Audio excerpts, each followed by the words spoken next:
we say that a plant is naturalized, we mean that it's made itself at home and is reproducing itself in a place where it isn't native. Sometimes this can be a problem. An imported plant can sometimes become a pest. But in the case of most of our familiar spring bulbs, they're beautiful subjects for naturalizing. Most of these bulbs are native to Asia and southern Europe, but will naturalize here beautifully. Here are some crocuses, some scilla, all naturalized in a lawn. Lawns, meadows, open woods, orchards, these are all good places to naturalize bulbs. They won't crowd out other plants the way they might in flower beds. Under shrubs is another good spot. To start them off, don't plant them in stiff rows or formal blocks. Plant them here and there in casual drifts. That's the way nature would plant them, and that's the effect you want. We decided that it was very important that we have a host of golden daffodils somewhere, just as in Wordsworth's poem. And we decided the best place for that would be right at the entrance to the driveway, so that when you drive by in spring, you see this mass of golden color. Why don't you put some compost in there? And I'll add some rock phosphate.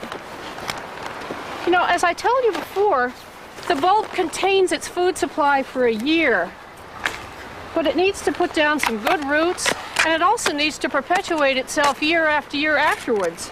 So we're getting it off to a good start for years to come. That's right, dig it right in there. A digging fork may help for this too, so you can get the nutrients down in there.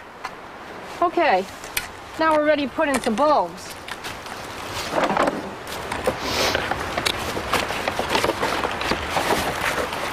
I'm just going to set them in there. Their tops are about 6 inches below the soil surface.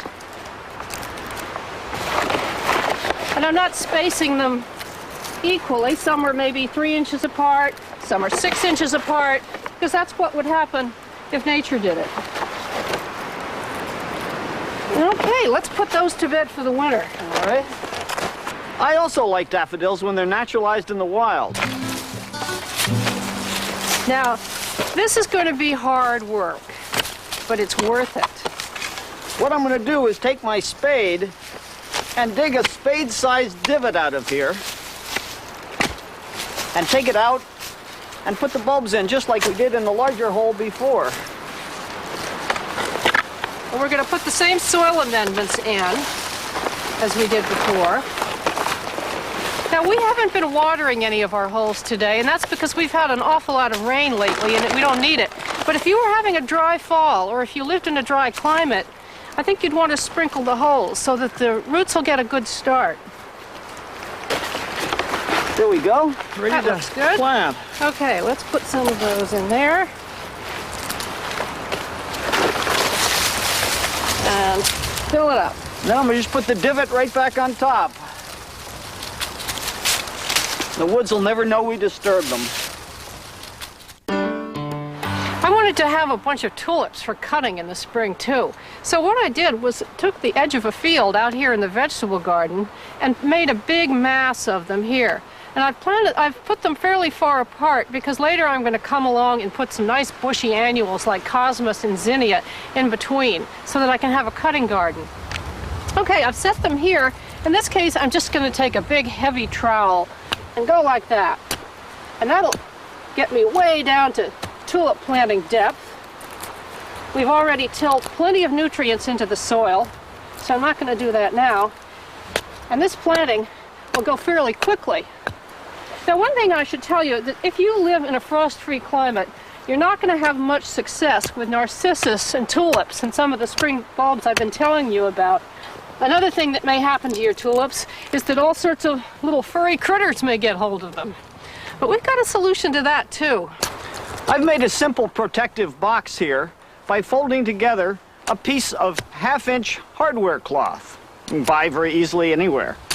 And this allows us to put this in the ground, throw some soil in on the bottom, and then plant tulips in there just as if the box weren't even there. The soil will help them to sit upright as they go in. And when they grow, they're not going to have any trouble, the stems growing right up through this mesh. And believe me, there aren't going to be anything nibbling that up. I'll put that top on, fold it down, and then we'll bury the box completely. You'll never notice it's there, but you'll certainly notice next spring when you have a beautiful planting of tulips. I'm at the Tide Brook Conservation Trust in Freeport, Maine today. It's a series of gardens and woodland paths open to the public, and it's a very good place to get ideas. There's some wonderful gardens laid out in a very naturalistic way, some of them using native plants, and all maintained with organic methods. Today I braved a few spring showers to get a look at their naturalized narcissus planting. As you can see, it's just spread out in a lawn, starts in the woods, and then great drifts of them spreading through these old fruit trees. This old apple orchard looks like it's been here a long time, and I would suspect that the narcissus have been too. Look, they've even naturalized some little grape hyacinths in among them, and it makes a very charming combination. You definitely do something like this at home. Now, there's another old apple orchard on the property too. This one has ancient crab apples in it, and Jim Satterthwaite, on behalf of the Trust, has agreed to give me a tour of it. Good morning, Jim. Morning. Hi. Nice to see you. Good to see you. It looks like I came at just the right time. Well, right time for the daffodils. Some of them come out ahead of others. These, as you see, are still to come. I see these are in full glory, the bright yellow ones. Yeah. Well, different colors, you see. Some have longer trumpets. These are short trumpets, slightly different color of petal and trumpet. Right. Here's a white petal and a short trumpet, different color trumpet. That's a nice contrast. And back over there where we just passed, there are some of the ones with the long trumpets, like what you think of as the Wordsworth daffodils. The classic big yellow daffodil. This is halfway, medium-sized trumpet. Medium-sized trumpet. Same color. Right. And here's a small trumpet with white. Very dainty, yes. I love seeing them all mixed up together like this. The white ones are what people usually think of as narcissus, but these are all narcissus. Right. Daffodils are just a name that people use because I guess Wordsworth used daffodils. Right. This is almost intimidating. If I were to plant something like this all at once, it would certainly break my budget, if not my back. But I gather that's not how this was done. No, you just plant a little bulb like this, and then each year a lot more bulbs grow around it, and so each bulb puts out more flowers. So this one bulb now has, I don't know, 20, 30 flowers on it, and the little ones over there, they have only 1 or 2 flowers, you see. Right. Have you also added to the collection over the years? Oh yeah, we put in about 100 a year, between this area and the other area. So between you and nature, the planting has really grown. Yeah, the area has grown. You have to keep all the grass growing all summer, because if you cut down the grass, you have to cut down all this green stuff, and that's what nourishes the bulbs underneath. Right. So that you have to let nature make the bulbs grow. So do you feed these at all? No, not at all. They just take care of themselves. Don't even have to water it. That's wonderful. I see something over there that looks like a sea of little white flowers. Quaker ladies, bluets. Yes. Yeah. And some little bits of violets. Yeah, just peeking out here and there. You know, it looks as if you've been doing some landscaping behind this scene with those junipers. Did you plant those there? No, the only landscaping we do, we cut. I mean, we cut the lawn outside of here, and we cut up to the junipers, but they're all perfectly natural. Well, it looks like a perfect collaboration between you and nature. I think you both did your job very well. If nature would collaborate a little more by not having a rain every now and then, or not too much snow. Well, it has to make the flowers grow. Thank you for showing me this. This has been wonderful. Don't step on the flowers. I promise. I'm being very careful.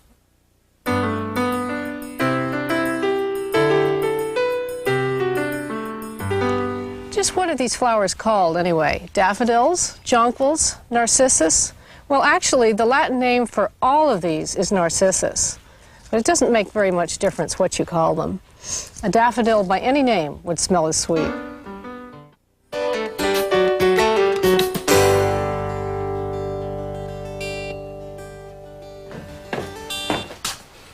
Once the seeds arrive, I'm like any other gardener. I'm anxious to get them into the ground, or at least in some potting soil ahead, so I have nice plants to put out when the weather warms. Now, you can go buy potting soil. It's sold many places. But I've always found that the store-bought potting soils don't have quite enough food in them to carry the plant to full size. And then I have to feed them, supplement them with a soluble feed. I'd rather not do that. And so Barbara and I have learned to make our own potting soil, which has enough food value to take the plants to full size. Now, it's an easy process, and we'll take you right through it. The first thing you need is some peat moss, this wonderful fibrous mixture, which couldn't be better to give you body in a mix. Take your hands, wiggle around in here, get rid of any lumps, and you're ready for the next step. The next step is to put some real food value in here, some minerals. And for that, I use the same ones we used in the garden. Here's some green sand, 2 tablespoonfuls to the 3 quarts of peat that I used. The same with phosphate rock. And a third one, which we don't often use in the garden, dried blood, because in the confines of a flat, we want to make sure that there's plenty of nitrogen to get these little plants off to a good start. Again, 2 tablespoonfuls. I put them in at this stage in the process because I want to get them mixed thoroughly with this nice light peat. In that way, I know that when the plant roots are down in here, they will find little bits of things like that in every part of the operation. All right, I have the body, but remember when we're talking about soil, we're talking about aeration, and now I need some aeration for this mix. So the plants, if that gets wet and sodden, don't miss the air. And for that, the best ingredient is perlite. Now, perlite is basically popped rock. In fact, it's a volcanic rock that has water in between its layers. It's heated up and popped, just like popcorn. It gives you a nice, fluffy product that when incorporated with peat in a mix like this, now we have structure and aeration at the same time. And the last thing we're going to add, and the thing that always makes everything grow better naturally, is compost. Right out of the garden, last fall, we saved it, sifted it so it's about as nice as could be, and I'm going to put in 3 containers of compost. Now, there's the formula. 3 containers of peat, a container of perlite, and 3 containers of compost. And now when I mix all of this together, I have paradise for plants. Now, if you thought this looked like a cooking show so far, I'm going to make something like brownie mix here. I'm going to add water, quite a lot of water, to this beautiful potting mix I made. And I want to get it good and wet so it's almost sticky, not dripping water, but wet enough so I can do something with it that is really pretty unconventional in most people's gardening experience. I'm going to make a soil block out of it. In other words, I'm going to turn this into a little cube of soil in which to grow a plant that doesn't need walls around it. What does a soil block look like? This celery plant is growing in a soil block. And the soil block is made by using a simple tool like this block maker. It's just an injection mold.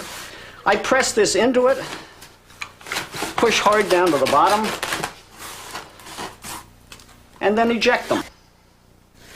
And there I have perfect little cubes of potting soil, not needing any walls, in which plants can grow. What are the advantages? Well, you notice it has a little indentation in the top in which I put the seed. The walls, without any container around them, have air pruning on all sides where they're next to the others, and the roots of the plants in there grow to the edge and wait, and then they're ready to take off when they go in the ground. Now, celery grows quite slowly, so I wouldn't want to start celery in a block this big because I would have a lot of these big blocks hanging around, taking up a lot of room. So there's other techniques, even more fun. This is a soil block maker that makes 20 tiny little blocks. Press this in, put it here, and I have 20 tiny little blocks with an indentation in top. Now I put my celery seed in those, set them in a warm place for the celery to germinate, and then once it's germinated and I have nice little celery plants, they need more room to grow. They need a block that big. Well, instead of the seed pins that are in this blocker, you can also equip it with little cubic pins that are the exact same size as those mini blocks. And so this time, same technique, press it in down hard, and then eject them, you end up with a block that has an indentation in the top the exact same size as this.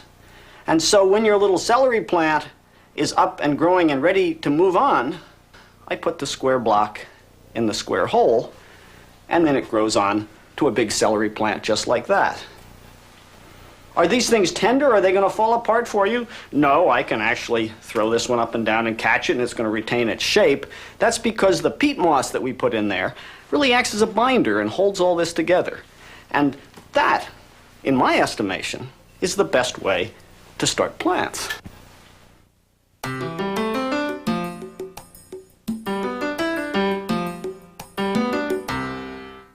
The real advantage of the soil block maker is that as a resource, you only have to buy once.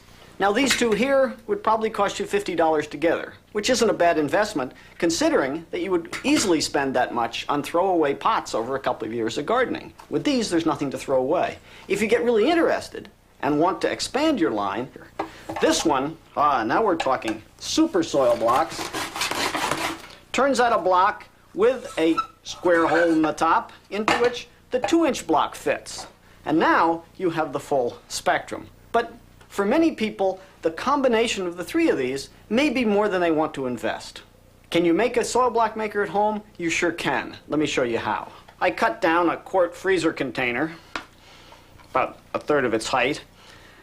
I found a nice fat short bolt, drilled a hole in the bottom, put the bolt through, found a washer that would go over it, and then a nut for the bottom. I did that because I wanted to make it deep enough so I could put one of those mini blocks in there. Now, with this one, you don't push it down in. You would take the potting mix and push it into it like that, because this has no plunger, and you have to leave some space for the mix to fall out. These don't always work perfectly, but they're the cheapest and simplest, and you can use the top as a plate to make it on. You put it down here, you give a bang on the top, maybe or two, shake it, and you have a reasonably nice soil block. Again, with a hole in the top for a big seed or one of those mini block makers. While Eliot's busy making us some soil blocks, I'm going to get ready to plant them. I have some clary sage seeds here. The Latin name is Salvia viridis. And I think I've got about 5 weeks before these will be ready to go into the garden. You want to know how long ahead to start the seed. Each one is different. Often the seed packet will tell you. If not, you might want to do a little research. Some seeds can be sown directly in the garden. This one probably could. But I have a very short growing season, so I start quite a few of mine ahead. But before you even think about planting, I'm going to do one important thing, and that's make a label. Salvia viridis. And I'm going to put today's date on the stick. That way, if I get interrupted, I won't forget what it is I'm planting, and I'll know what's going to come up.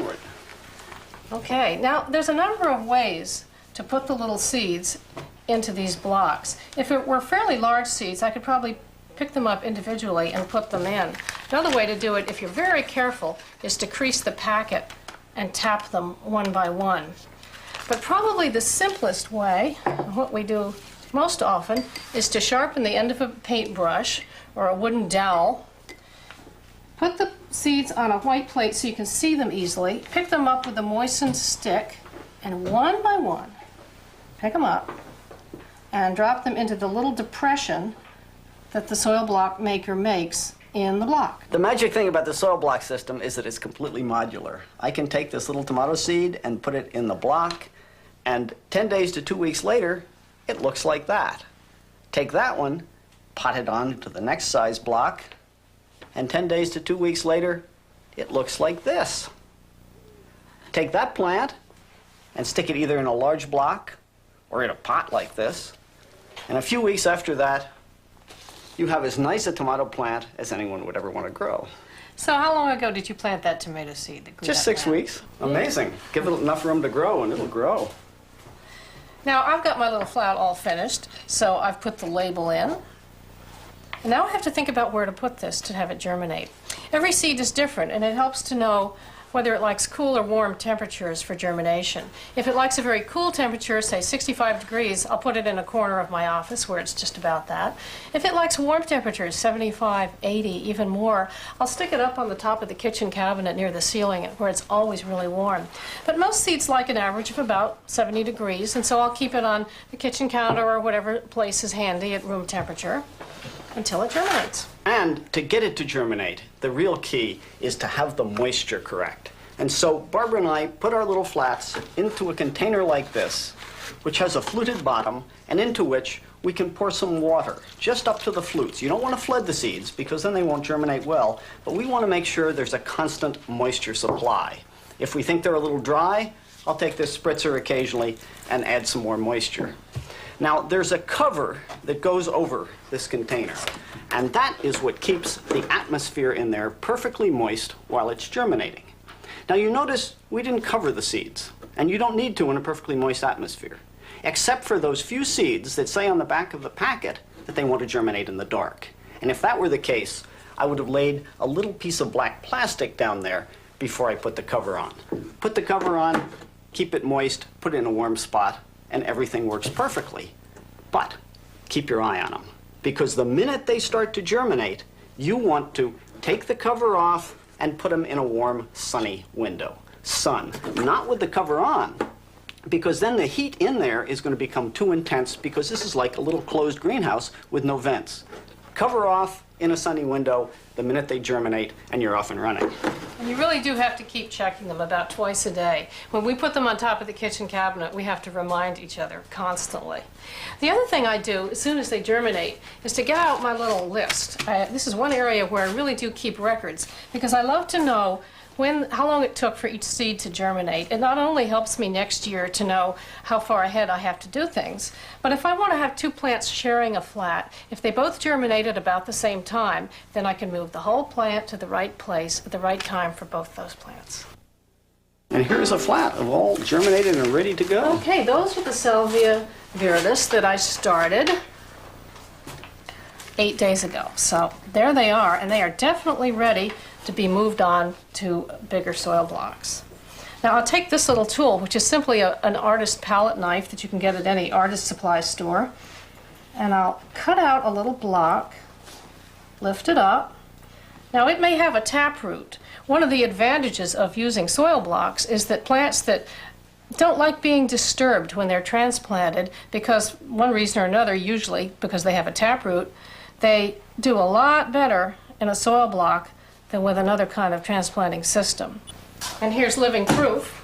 Oh, the proof is in the plant. Because here are some that were planted about 5 weeks ago, taproots and all, and they don't seem to have suffered one bit. No, they look lovely. And one thing I mentioned earlier, the idea that in a soil block you get air pruning of the roots because the roots grow to the edge of the block, and instead of circling around as they do in a container, fill in the block and wait there to be transplanted in the soil. This is a perfect example of the advantage of soil blocks for almost all types of seedlings. These are ready to go into the garden. I think they are. Let's put them in. Okay.